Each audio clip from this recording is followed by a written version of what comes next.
Bonjour à tous et à toutes, je vous retrouve aujourd'hui en vidéo pour un petit tag que j'ai trouvé sur le site internet de Pocket Jeunesse et qui est un tag 100% féminin.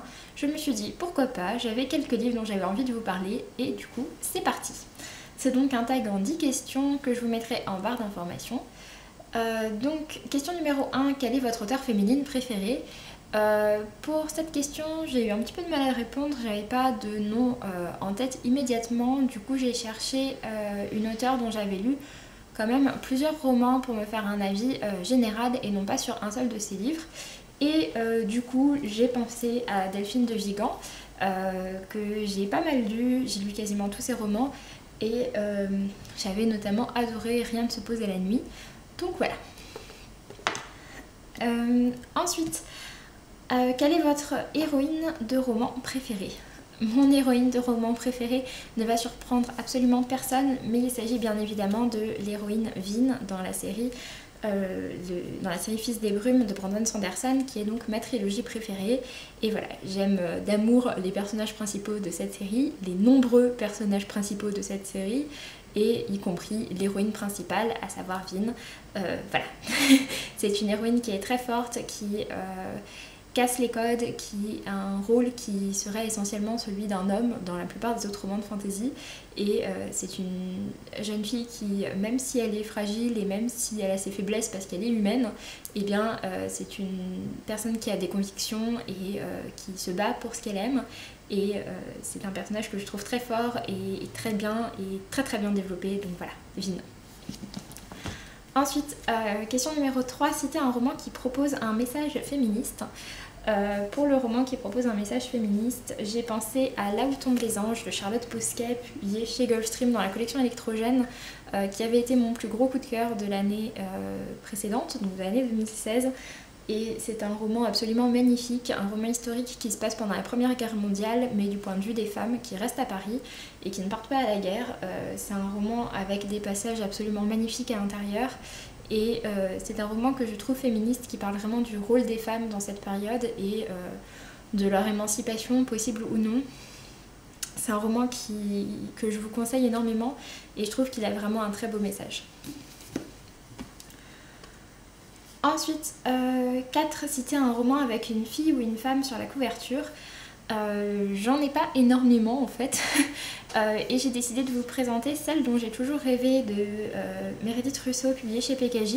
C'est un roman que j'ai pas encore lu, même s'il me tente beaucoup, et ce depuis sa sortie. En plus de ça, je l'ai acheté peu après sa sortie, mais voilà, je me suis pas encore plongée dedans. Et c'est l'histoire d'Amanda, mais qui, avant de s'appeler Amanda et de vivre ses premières histoires d'amour, s'appelait Andrew et qui était donc un jeune homme.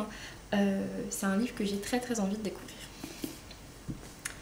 Ensuite, 5, citer un roman qui met en scène un groupe de filles ou de femmes. Et là forcément je suis obligée de vous citer mon roman préféré de tous les temps, à savoir La couleur des sentiments de Catherine Stockett, donc ici publié chez Babel. C'est un roman que j'aime mais énormément, et pour ceux qui ne connaissent toujours pas, c'est l'histoire d'une jeune femme qui s'appelle Miss Kitters et qui va décider de réunir les témoignages de plusieurs bonnes noires qui travaillent chez des blancs pour montrer comment ça se passe à cette période-là. Vous le savez peut-être, j'aime énormément les livres sur la ségrégation raciale et La couleur des sentiments reste la référence ultime, et c'est un roman que j'aime mais juste énormément, et donc ouais, qui met en scène un groupe de femmes, plusieurs points de vue féminins. Ce sont des femmes très sympas avec chacune un bon caractère, et voilà, j'aime énormément ce roman. Ensuite, 6, citer un roman qui met en scène un personnage féminin LGBT+. Je vais vous citer un roman que j'ai beaucoup aimé, que j'ai également lu l'année dernière mais que je n'ai pas en ma possession. Il s'agit de Dysfonctionnel d'Axel Sandre. C'est un roman que j'ai énormément apprécié et dans lequel on suit une fille depuis en fait son enfance jusqu'à l'âge adulte. Et qu'on suit dans sa vie de tous les jours, qui n'est pas forcément très évidente. Elle trouve qu'elle a une famille dysfonctionnelle qui est un petit peu bizarre, mais malgré ça, voilà, c'est une très belle histoire. C'est un roman que j'avais absolument adoré, et le personnage est entre autres attiré par des femmes. Mais ouais, c'est pas ce qui va définir le personnage. Ce qui définit le personnage, c'est vraiment tout l'ensemble, mais voilà, ça fait partie du livre. Ensuite, 7. Citer un roman qui propose plusieurs points de vue féminins. Je vous cite un roman qui propose pas que des points de vue féminins, mais dont les principaux sont féminins, puisque je vais vous parler d'Oraison. Donc ici j'ai l'intégrale publiée chez France Loisirs avec les petits bords argentés de Samantha Bailey. Pour l'instant j'ai lu que le premier tome, c'est ici une intégrale, mais j'ai pas encore lu la deuxième partie. Et c'est une histoire de fantasy dans laquelle on suit une fratrie de 3 sœurs. Une des 3 sœurs s'est fait assassiner et du coup les 2 autres vont partir chacune suivre en fait des pistes pour savoir ce qui s'est passé. Donc on suit essentiellement le point de vue des 2 autres sœurs, même si on a également d'autres points de vue qui s'ajoutent, mais ce sont des points de vue qui sont plus mineurs et qui sont plutôt masculins pour la plupart. Mais voilà, ce ne sont pas les points de vue principaux, les points de vue principaux ce sont ceux des 2 sœurs. J'ai adoré le premier tome, il faut vraiment que je me cale le deuxième tome, mais bon, c'est pas un livre très pratique à transporter. Ensuite, citer un livre dans lequel une fille sauve le monde. J'ai eu beaucoup de mal à trouver ça, je ne lis pas énormément de romans où on sauve le monde. Même dans les romans de fantasy que je lis, il ne s'agit pas forcément de sauver le monde. Et du coup voilà, je trouve que c'est un terme un peu trop fort par rapport à ce que j'ai pu lire. Et puis en plus de ça, en général, c'est pas une seule personne qui le fait d'un coup toute seule. Donc voilà, on pourrait éventuellement citer Katniss Everdeen dans Hunger Games, mais même elle, je pense pas qu'elle sauve le monde. Enfin bref. J'ai un peu de mal avec cette question. Question numéro 9. Quel personnage secondaire féminin préférez-vous au héros de son roman?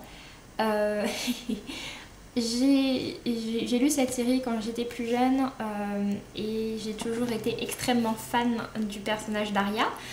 Donc dans Eragon de Christopher Paolini. Le personnage d'Arya, donc c'est une elfe avec laquelle Eragon va avoir... qui est très importante pour Eragon dès le début des romans. Et c'est un personnage qui m'a toujours beaucoup intéressée et énormément fascinée. Et voilà, je fais partie de ces rares personnes qui encore maintenant, quand elles pensent à un personnage qui s'appelle Arya, et bien moi je visualise avant Arya dans Eragon et après Arya dans Game of Thrones. Voilà, j'ai énormément apprécié ce personnage d'Arya. J'aime beaucoup le personnage d'Eragon, mais le personnage d'Eragon on le suit tout le temps et parfois il nous lasse un peu, parfois il nous gonfle un peu, on n'est pas forcément d'accord avec tout. Alors que le personnage d'Arya, c'est un personnage qu'on voit un peu moins et que du coup je trouve on apprécie plus. Et ensuite, 9e et dernière question, citer un livre écrit par un homme qui met en scène un personnage principal féminin. Et j'ai décidé de vous parler de Zouk de Pierre Bottero, paru chez Flammarion. Et j'ai décidé de vous parler de ce roman parce que ça ne met pas en scène un personnage féminin. C'est un roman qui parle d'un personnage principal féminin et qui se met vraiment à la place de ce personnage-là.